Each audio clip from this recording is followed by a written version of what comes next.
Welcome back to my channel AS tech and vlogs. శివుడి కుమారుడు, దేవసేనాధిపతి, భక్తుల కోరికలు తీర్చే దైవం ఎవరో తెలుసుకుందాం. ఆయనే శ్రీ సుబ్రహ్మణ్య స్వామి. ఈ వీడియోలో ఆయన జననం నుంచి మహిమల వరకు తెలుసుకుందాం.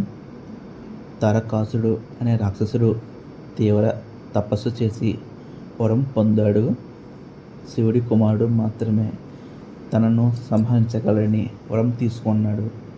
అప్పుడు శివుడి తేజస్సు నుండి 6 కణాలు వెలువడి గంగలో ప్రవశించి కృత్తిక నక్షత్ర దేవతలు వాటిని పెంచాయి. అలా 6 ముఖాలతో కార్తికేయుడు జన్మించాడు.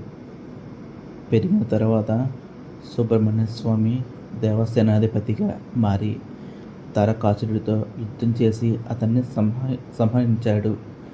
అప్పటి నుంచి ఆయనను శక్తివంతమైన యోధుడిగా పూజిస్తున్నారు.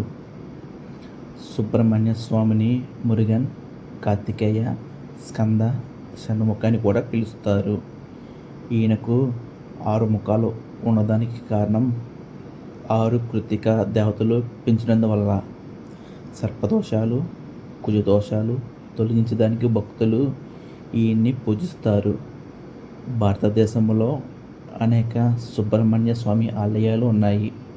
కుక్కే సుబ్రహ్మణ్య కర్ణాటక, తిరుచెందూర్ తమిళనాడు చాలా ప్రసిద్ధమైనవి. ఇక్కడ ప్రత్యేక పూజలు చేస్తే సమస్యలు తొలగుతాయని నమ్మకం. ఓం సరం సుబ్రహ్మణ్యాయ నమః అని జపిస్తే ధైర్యం, విజయాలు, శాంతి లభిస్తాయి. భక్తితో పూజిస్తే అన్ని కష్టాలు తొలగుతాయి.